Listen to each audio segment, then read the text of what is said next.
TG Geeks episode 415, June 19th, 2023. And we're back for TG Geeks' 8th anniversary.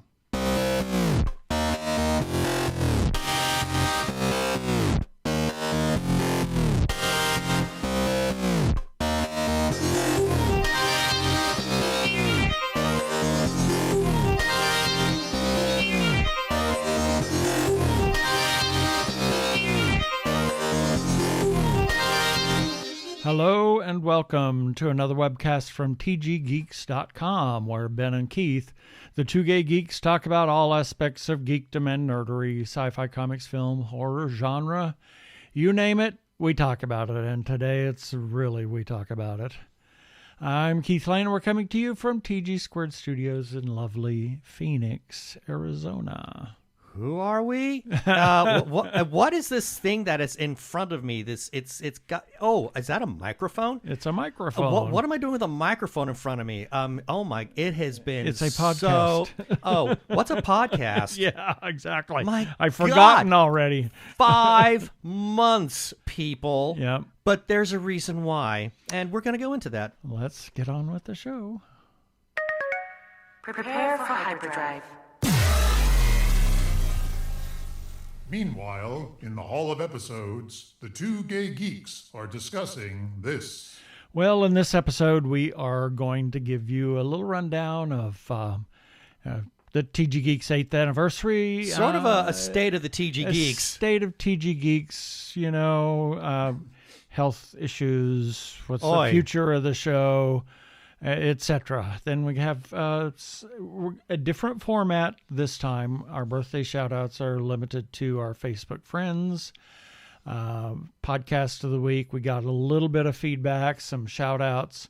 In the second segment, we're talk about a couple of things that we have watched over the last several months. Just a couple of things, and that are high priority. I won't say priority anyway. And then we'll have a regular shout out. So let's go ahead and just get started.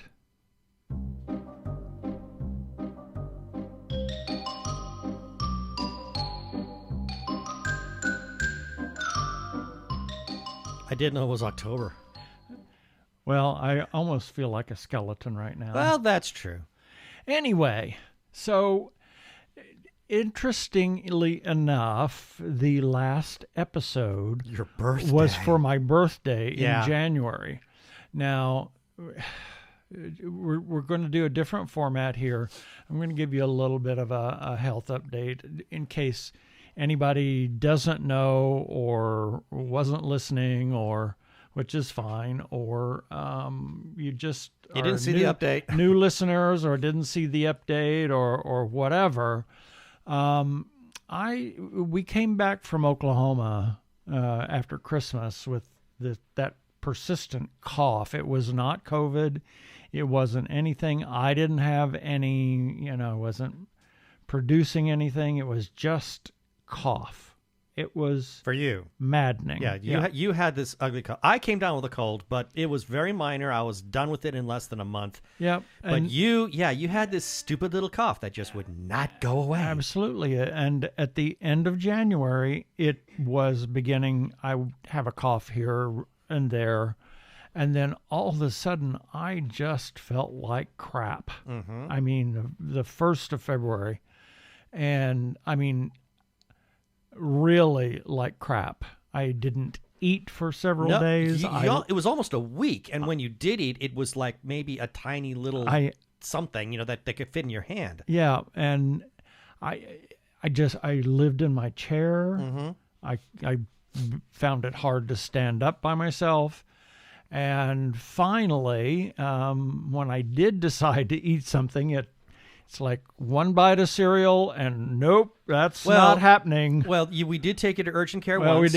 We did go to urgent care, actually twice. Yeah, well, first time they said, oh, you got the flu. Got the flu, gave me the flu stuff and all of that crap. And then you went back a week later. And went back a week later because I wasn't getting any better. And they said, you got the flu again. You got the flu again. Okay, yeah, right, whatever. This isn't working. And then that was like a Friday or Saturday. And then on Yeah, Monday, that was a Sunday, I think, because the Monday, next day, I said, okay, you got to take me to the hospital. I spent the next 15 days or so. 15 days. 15 days in the hospital from the ER.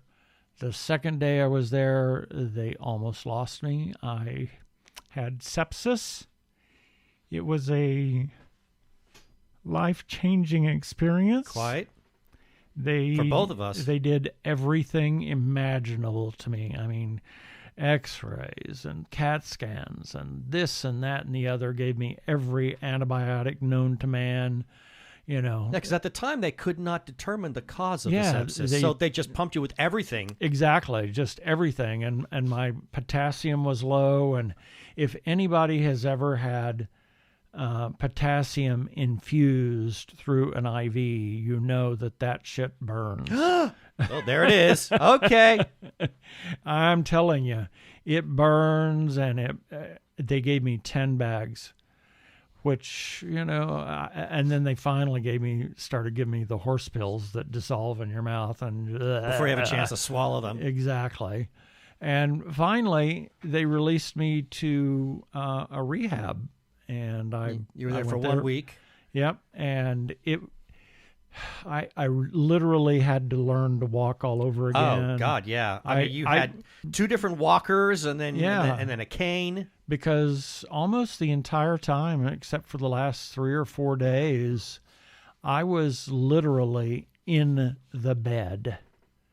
Yeah. I did not move from the bed. No, not when you're in the hospital. I was finally able to really get set up and actually transfer to the chair commode and, you know, take care of myself, and started walking. And then that's when they released me to the rehab. And the rehab worked with me. And I kind of, by the time I was released, I was a walker. And then a couple of days at home, and I had a cane. And I still use it occasionally because it takes a while to recover from that. And it in crowds and, you know, in certain circumstances.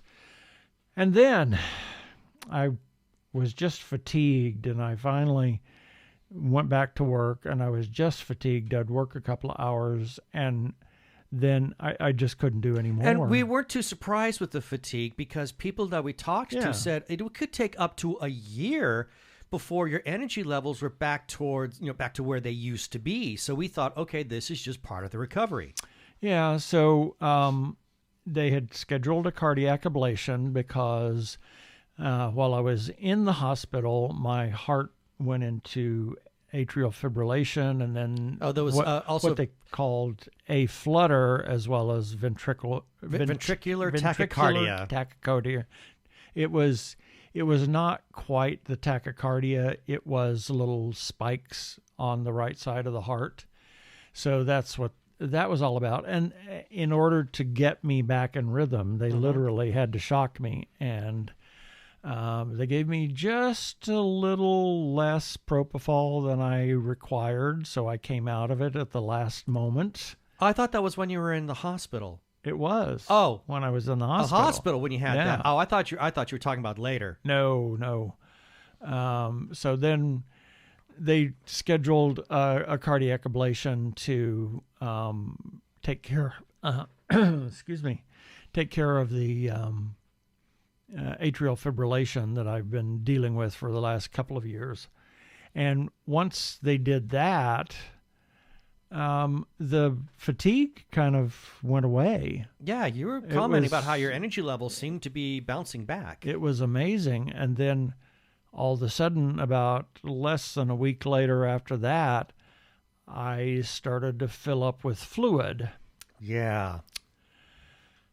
We had to go into the ER, and they took 5 liters of fluid. I mean, I looked like I was 42 months pregnant. Literally. And it was all high in my abdomen. And it was amazing because I saw what you looked like when you went out, and you looked like you had a beach ball under your shirt. Yeah.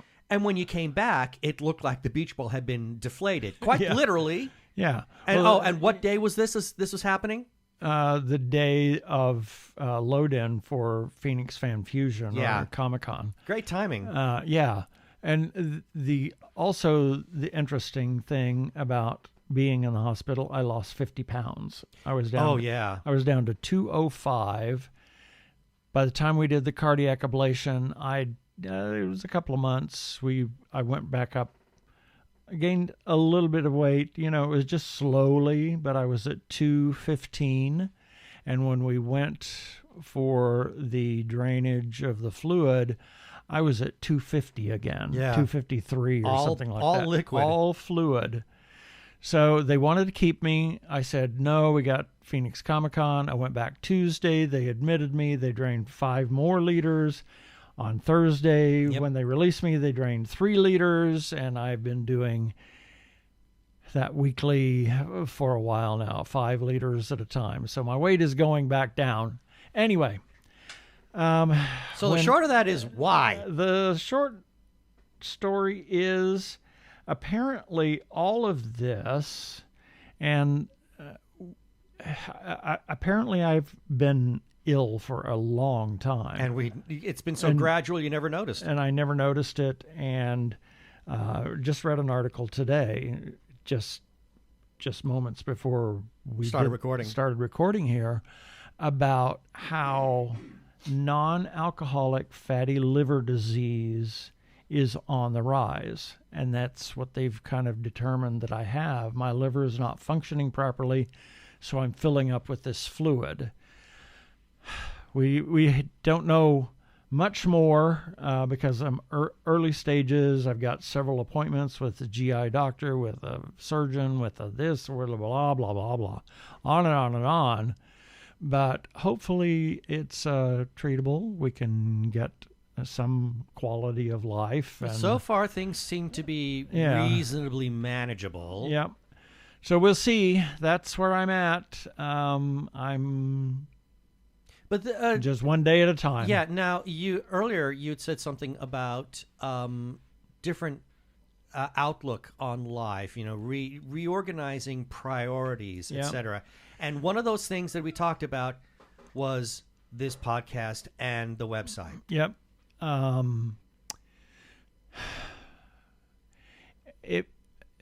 We really have never talked about what went into creating the website, maintaining the website, creating the podcast, maintaining the podcast on a weekly basis.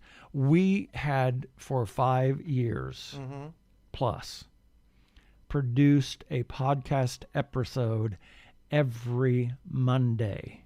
Every single Monday. Even when we were on vacation. When we were on vacation out of the country for 3 weeks. We would stack up episodes and just put them in the can, schedule them for publication, and hope that the website wouldn't barf on us while we were away. Yeah, exactly. And we published something on a daily basis, whether it was press releases or reviews, whatever, etc. It's a lot of work. It's a lot of stress. It is a lot of work. A lot of stress on both of us. What I went through to do the birthdays, I mean, to produce a podcast episode, it probably took 4 hours.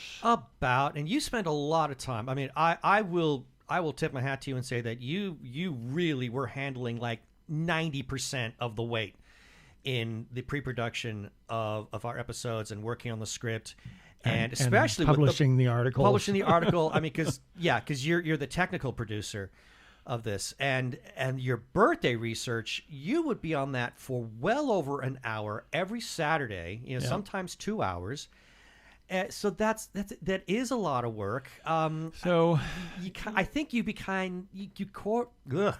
sort of became immune to the stress that it was creating, and that is one of the worst things a person can do, is when they become immune to the stress levels, because that's when they're doing the real damage to their body. Yeah, and so I had it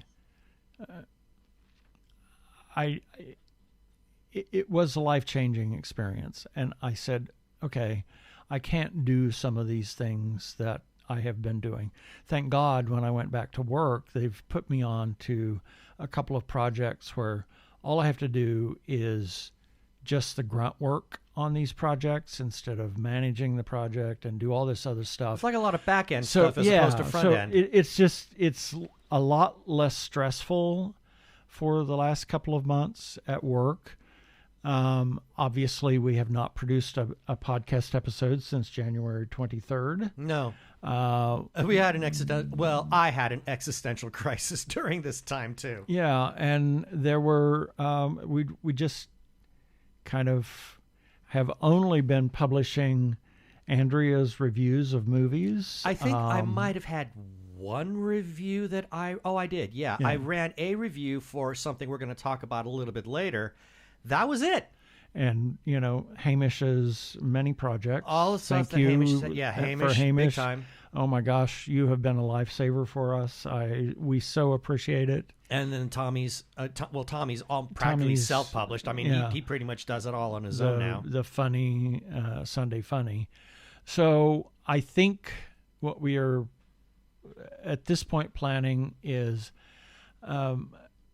we'll publish something. We'll publish reviews. We'll publish Hamish's articles. We'll publish Tommy's thing. If something really important to us comes along, we'll publish a press release, etc. An article or something. An article. But for right now, we're just kind of going to float along because I came to the realization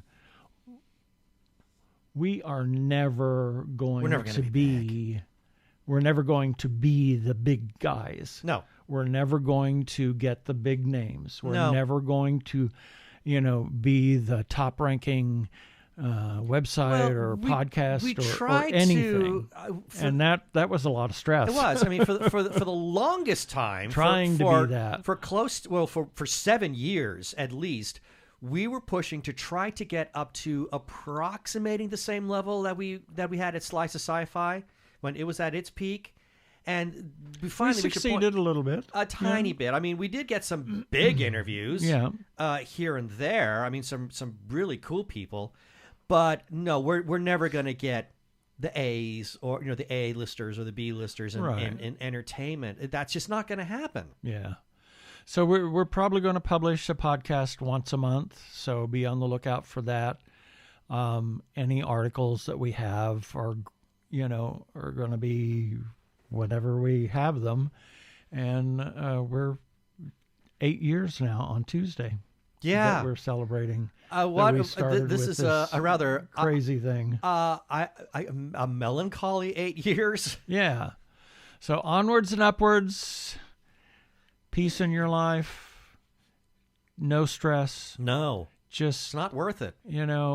Please take care of yourself because this fatty liver disease, there are no signs. No. There's no symptoms. Warning. There is no warning. Until you get hit with it. Yep. And we think that's what caused the sepsis. Yeah, exactly. To kind of come full circle, we think that was what probably caused the sepsis, and that sepsis cascaded and exacerbated all of the other crap in my life into my body, So yeah, that's where we are. So I hope you enjoyed this podcast, and we look forward to doing a few more here and there, and we'll just go from there. Yep.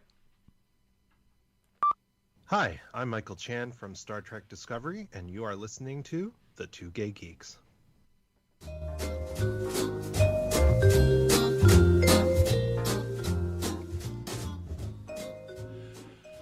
Well, here's a few selected birthdays from our friends list on Facebook for January 19th through January 25th. January 19th, Stephanie Blythe. How appropriate is how appropriate that her birthday is during Pride Month. Exactly. She is such an ally. She is huge ally. She is an amazing singer.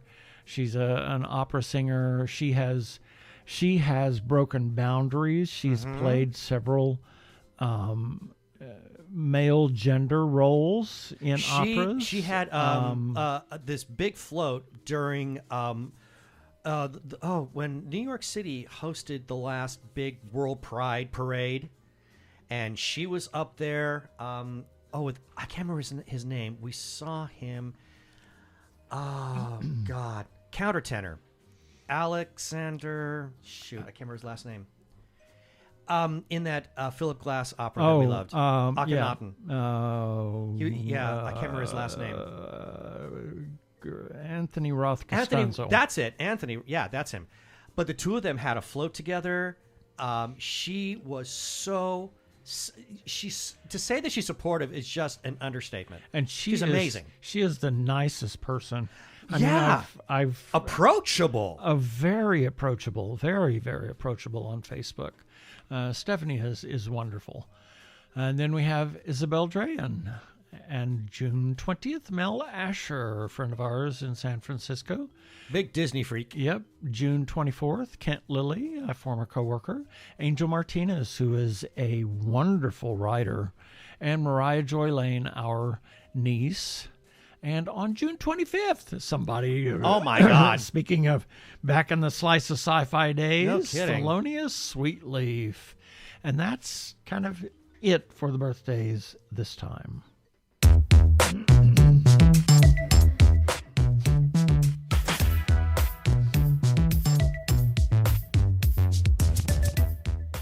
Technorama, the podcast for geeks, because geeks are better than cool. You don't hear someone say, Get away from me, you cool person. Who's gonna have their 65-inch home theater system installed by the Cool Squad? Not me. That's for sure. How much cool cred do you have? Not enough to care about. Think you'll find any canned unicorn meat at thinkcool.com? It's just a part domain name. Not anymore. They don't even have roadkill in a paper cup.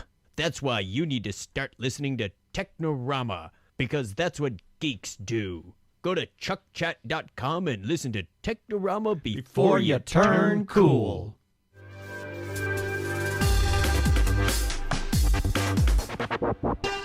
One of my favorite spots for one of our favorite podcasts. Yeah. Oh, Chuck loves it whenever we do that. Craig He thinks is that's great. the first time we ran that spot, and we just recited it because we'd heard it so many times. I heard he was driving to the airport, just laughing and laughing and laughing. Well, go give a listen to our friends Chuck and Craig over at Technorama Podcast. I'm Daniel Radcliffe, and I believe that reaching out for help is the bravest thing a person can do.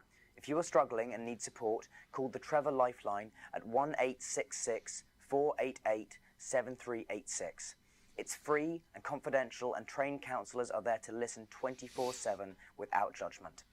To learn more about the Trevor Project's life-saving work for lesbian, gay, bisexual, transgender, or questioning young people, go to thetrevorproject.org. And we've got a public service announcement for Mulligan's Manor. Mulligan's Manor is a loving and supportive group home dedicated to at-risk gay, bisexual, transgender, questioning, and heterosexual adolescents ranging from 12 to 17 years. They are a family-oriented LGBTQA, and the A is for an ally, community that nurtures and empowers the youth to reach their full potential, as well as provide tools for a safe and healthy life. Why Mulligan's Manor? A mulligan is known by golfers as a second chance or a do-over. The mission is to give every member of their family the second chance to experience the love and respect they deserve. There are approximately 15,000 youth in Child Protective Services system in Maricopa County, which means that in all likelihood there are hundreds of LGBTQ children in need of respectful housing. As always, there is a need for donations to help with some of the everyday expenses. Check out mulligansmanor.org for further information or to donate your time or money.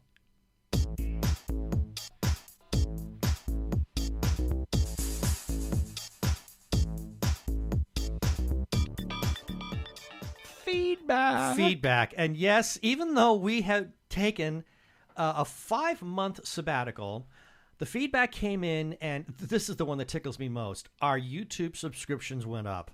I know. Go figure. I don't know. I don't understand it. I'm not going to question it. I saw some stats from yesterday. Oh, yeah, that was kind of puzzling.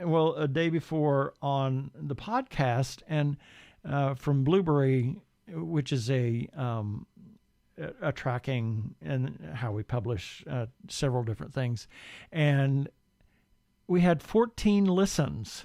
And it's like, we never have that many in one day. 14 listens? Yep. Fascinating. Interesting. So, yeah. So some of this is going to be like ancient. In fact, I have to actually scratch my head because I have no idea what the context for any of these are now, but let's go ahead anyway. So starting with, this is regarding TG Geeks episode number 412. And I guess we started to sound a little bit, I sounded better. Yeah. I know that because I sounded like crap the first couple of weeks after we came back from Oklahoma. I had no voice. And so I got a comment from Hamish Downey. It says, "You both sound much healthier." And then later, I don't know, we were talking about something in the episode. I don't know what. Because then Hamish comes up with a second comment saying, "I think it's Lock and Key, the show that outstayed its welcome that you were trying to think of." It outstayed its welcome. Well, it did outstay its welcome, but I feel Lord. like I need to re-listen to that episode to know what we were talking about because I don't recall. And then we got a comment from Winter Horror Fest. We had just been to their event the month before, had a phenomenal time. Oh, yeah. Met some great people. Oh, met some fantastic people. And that's how we got plugged into Mulligan's Manor. And got a comment from Winter Horror Fest saying, "Thank you again for coming out to the event. Great episode." And then got another comment, Rented Lips. I haven't done this in so long, I have no idea how to talk anymore. Comment from Whisper Van Kelt, better known as Trisha, who we interviewed about Winter Horror Fest. She said, "Oh, I guess we were talked about Grimm at some point because we were in the middle. We either wrapped up a Grimm rewatch. I think we just wrapped it up. I think so. So Trisha, she left this on Instagram, says, "We recently rewatched Grimm 2. It was just as fantastic as the first time, except the character I hated the first time became even more obnoxious the second go." Okay, so I gotta really think who the heck that character could be. I have no idea. I can't imagine who she's referring to. I gotta ask her next time I see her. And then we got a comment from Jack Mangan. I guess it was his birthday. Yeah, it must have been because he said, "I appreciate this every year. Thanks. I hope to see you guys a lot more often in 2023. Well, sorry, Jack. We haven't seen you at all yet this year. Yeah. Sorry. Hopefully that will change sometime this year. And then lastly, this is regarding Phoenix area peeps. Come meet Nick Benson, raising awareness for Mulligan's Manor. And who is Nick Benson?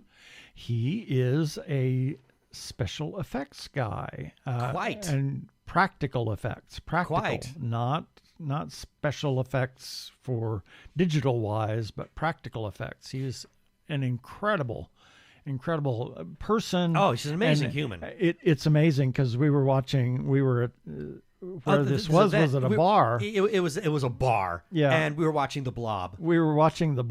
And he had a running commentary. Yeah. This is what we did, and this is how we did it. And then there was, and it was great. And then we watched another one. I can't remember which one it was. It's a movie that stars Kevin Bacon. Tremors. Tremors. Yes. Yeah, because he had a lot to do with Tremors as well. So yeah, we looked at that and he gave running commentary.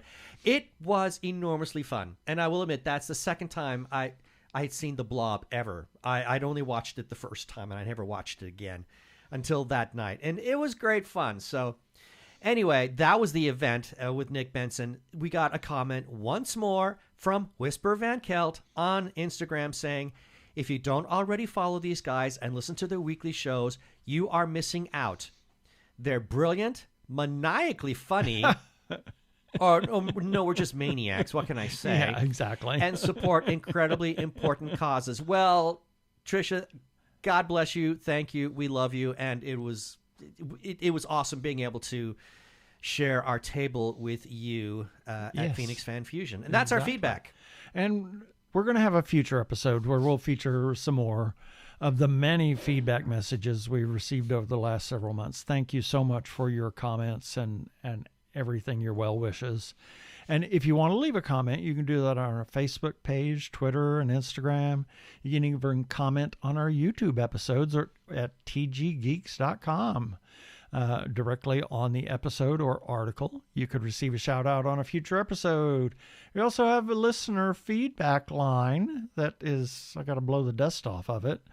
We want to hear from you. You are important to us. Let us know what you think of the show or articles we run on the website. You can leave a message. Would love voice feedback. We'll play it on air or call 469-TG Geeks. That is 469-844-3357. And as always, please play nice. For more than 2 decades, Judy and Dennis Shepard have honored their son Matt by working to erase hate around the world. The Matthew Shepard Foundation honors his legacy by inspiring the good work of activists, teachers, artists, and legislators, and everyday LGBTQ+ folks and their allies. Join us today in helping to erase hate. Visit MatthewShepard.org. Thank you to Comcast NBC Universal for that promo. We are huge supporters of independent creators, as everybody knows, whether they're filmmakers, comic book artists, writers, or others. Please, if you go to a con, I mean, the big con here in Phoenix is already done, but buy their stuff and have cash for them.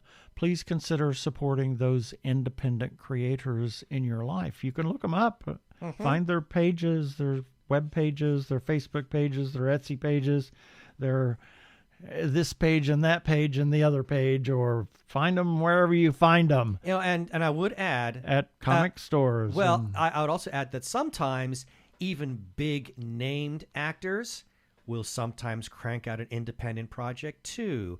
So you need to keep your eyes open because it can always be a gem. Exactly.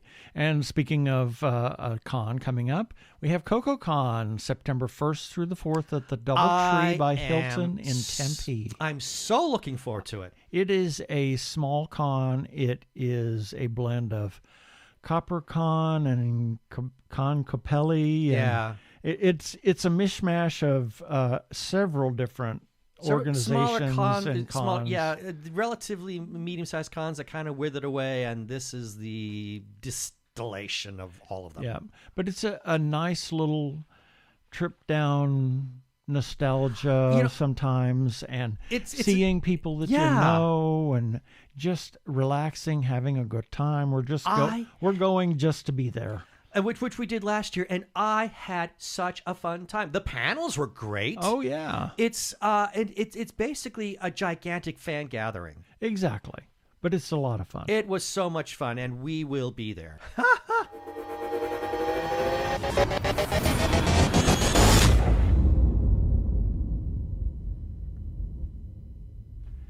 If you are trans or are questioning your gender identity, and if you are in crisis or are feeling isolated and need someone to talk to, or you know of someone in a similar situation, there is a special hotline just for you. The hotline is provided by translifeline.org and staffed by trained counselors who are transgender themselves. The hotline in the U.S. is 877-565-8860. In Canada, it is 877-330-6366. Or you can go to translifeline.org to learn about the important work they are doing. Please reach out for help. You are not alone. Yeah, baby. They're like two gay geeks. They're together, you know. They're two gay guys and they're geeks. Is that okay?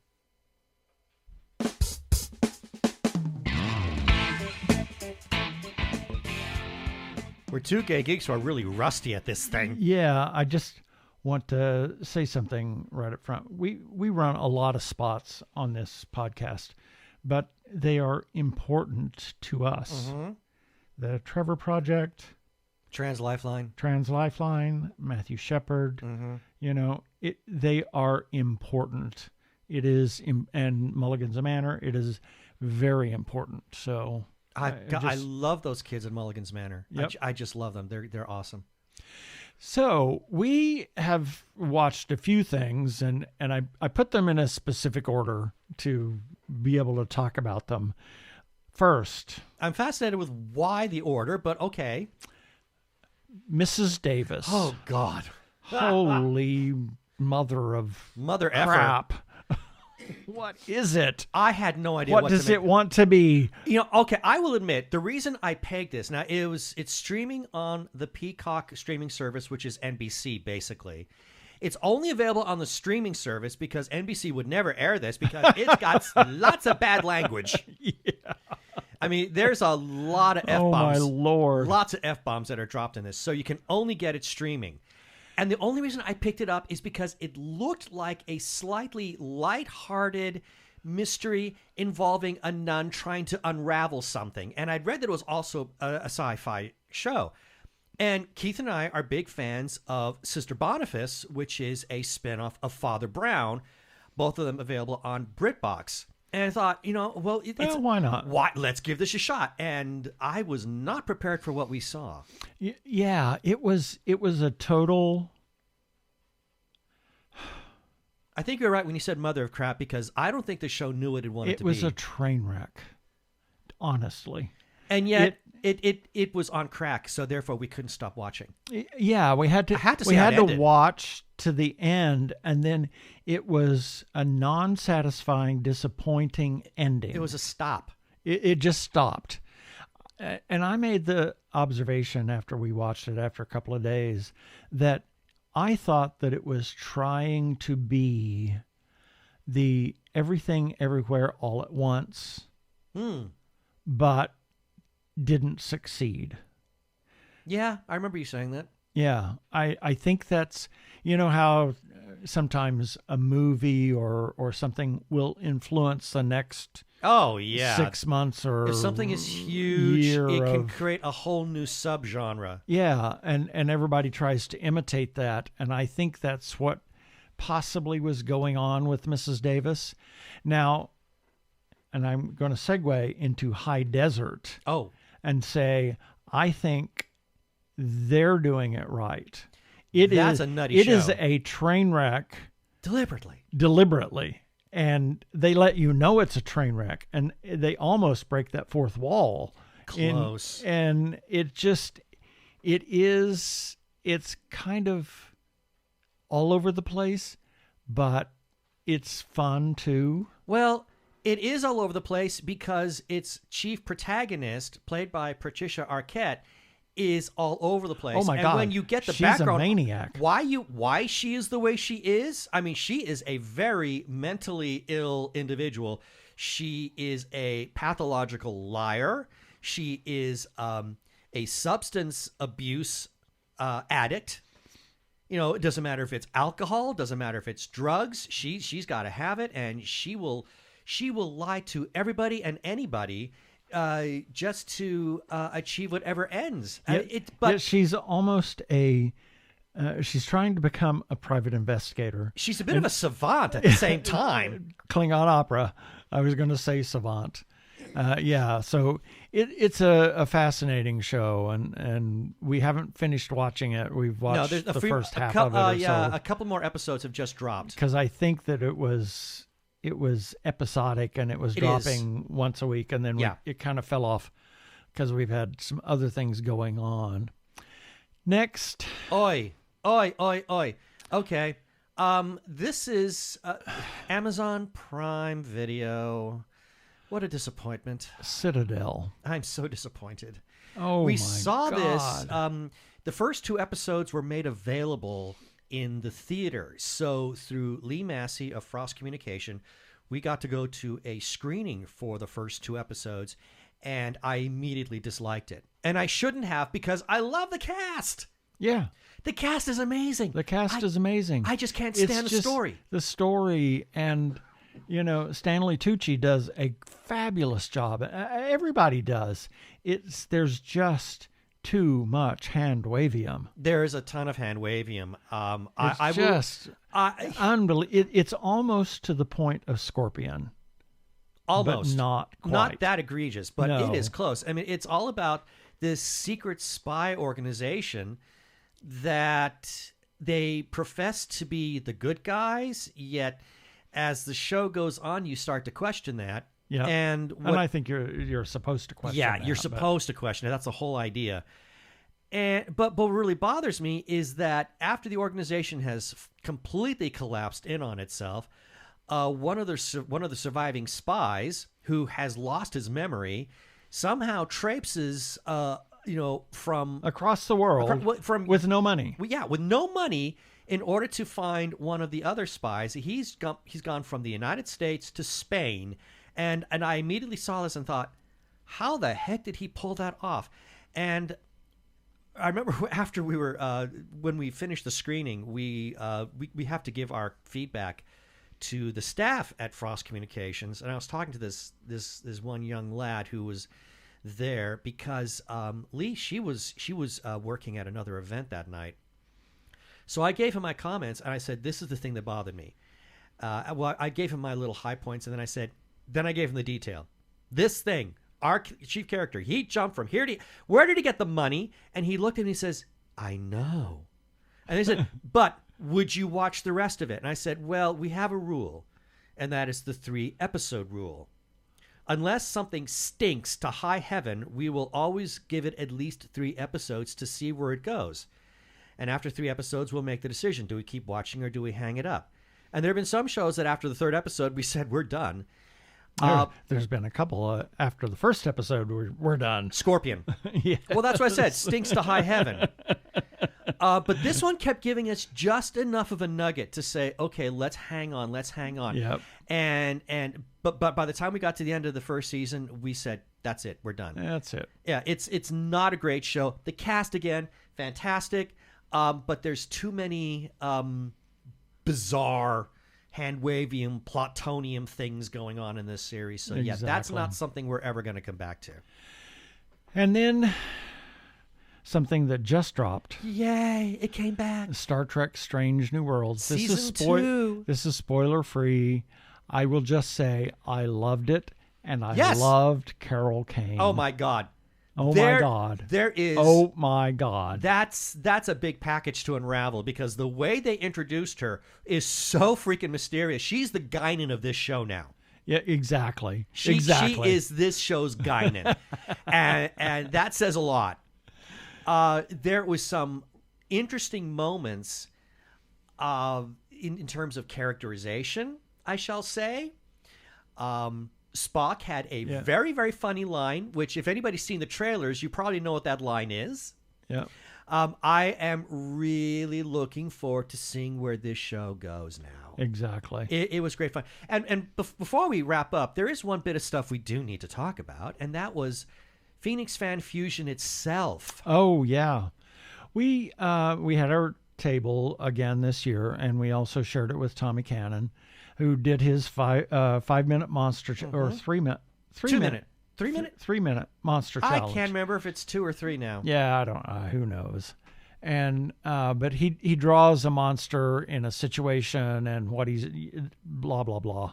So he does it in the time allotted, and sometimes less. Unbelievable. He's fabulously talented, and Tommy also engages in improv, and I think that has helped him so much at being able to crank out this stuff, because people were just dazzled by what he was doing. Yep. And it... we also shared the table with Mulligan's Manor, and we had their banner. We had 3 banners there, so Mulligan's Manor took the highlight. They took center stage. We had some... wristbands and brochures talking about Mulligan's Manor, and chatted people up about Mulligan's Manor. There were, in fact, I think most of the people who came to our table were questioning or asking about Mulligan's Manor. So I think in that respect, there was some really good results that might yet to surface. Yeah, we we were there. Yeah, we were there too, and we got to meet some interesting people. Yeah. First, I got to meet Alan Richson. He got his, I think one of his earlier things is he was on Smallville, the series, and he was Aquaman. And then later he showed up as Hawk in the DC series Titans. But lately, he has been the star of the Amazon Prime Video series Reacher, which I absolutely love to no end. He is amazing. And I got to, this was on Friday, I got to actually go up to his table, get a photo with him, chat him up a little bit. Nice. Oh my God, what a nice guy he was. So friendly, so engaging with the fans. And then that same day, I managed to get us an opportunity to do a photo op with, and I was thrilled with this, Grant Gustin and Tom, his last name just went out of my head, of The Flash. He played, oh God, I feel like such an idiot for not being able to remember his last name now. Oh, well, anyway. He was always like the Flash's big adversary. Yep. Tom, oh God, whatever. Anyway, the two of them were doing a photo op together. Earlier, you heard me say sometimes big-name actors will do indie projects. Well, this guy, Tom, he did an indie film, a short indie film a few years back called Tom and Grant, where the two of these guys played absolute idiotic robbers. And there was a joke in one of the movies, there was a joke in that film that really resonated with me and Keith. It was so bizarre and so out there. So when I saw that these two were going to be doing a photo op together, I said, oh, we got to jump on this. So we walked in and said the line. Tom looked at me. I waved my hands because that's part of the gag. And I said the line and he just laughed and then gave Keith a high five. He was so thrilled that because that meant we watched his movie. Yep. But leading up to that, we then ran into Claudia Christian. Oh, Babylon 5. There was nobody at her table. I walked by her table several times, and there was never anybody there. Yeah, and we said we're not going to ask you to do the dance. Well, she couldn't, or to do the thing. She couldn't because she said, just had. I couldn't anyway. I just had knee surgery. Oh, no, hip. Or was it hip? It was a hip, or maybe it was knee. But she knee. did have a body replacement.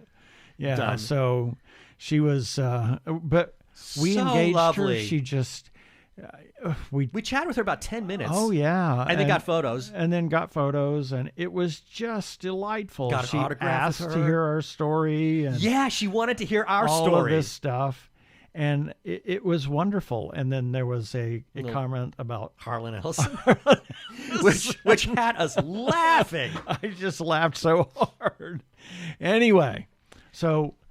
Are we ready to move on? I'm ready to be done. I think we're pretty much ready. Oh, and I would say that I managed to finally nail. I finally got, oh my God, two things that I've been after for a couple of years. One thing I've been after for a long time. I finally got myself a Doctor Strange Eye of Agamotto. I've been after that for years. It cost me a lot of money. And I got myself a replacement Lost in Space robot. Yay. I've been after that since I was a child. Yay.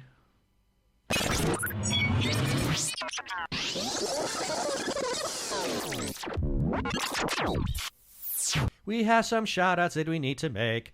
First to our good friend Brian Weber, who's been loyal in following everything that we still publish. And, God bless you, Arkle. You're amazing. Yes, he's also known as Arkle. He is on Twitter as the Geek of All Trades, and geek is spelled, at the letter G, the number 3, the letter K of all trades. He's also referred to, although I don't know if I know that at one time he was referred to as the ampersand list YouTuber. I don't know what he's calling himself on YouTuber anymore. But Geek of All Trades is the actual handle. He has his Arkle Times Post Dispatch news, and you can find that by finding him on Twitter. And while you're looking for him, check out his YouTube channel, Arkle Studios. That's youtube.com/Arkle Studios for the plethora of projects that Arkle has going on there. We must also give some shout-outs to a couple of Facebook groups for allowing us to post all of our episodes and this upcoming episode and relevant articles to their pages. First, Two Gay Geeks After Hours. Big thanks to their moderators for saying that we could share away our content there, and we still are. Their URL is facebook.com/group/Gay Geeks After Hours, and then to The Gay Geek for the same thing. And their address is facebook.com/group/thegaygeek. And as always, we give special thanks to their moderator, Jeremiah Reeves. We can be found on Spotify, TuneIn, Stitcher, Amazon Podcasts, as well as where other fine podcasts can be found. Also, check us out on Sci-Fi Radio at 3 a.m. and 3 p.m. Pacific Time on Tuesdays for a replay, and listen to their other content, the Gene and Susan program. They are a 24-hour geeky internet radio station. Please rate us and view us on iTunes, and don't forget to subscribe to our YouTube channel.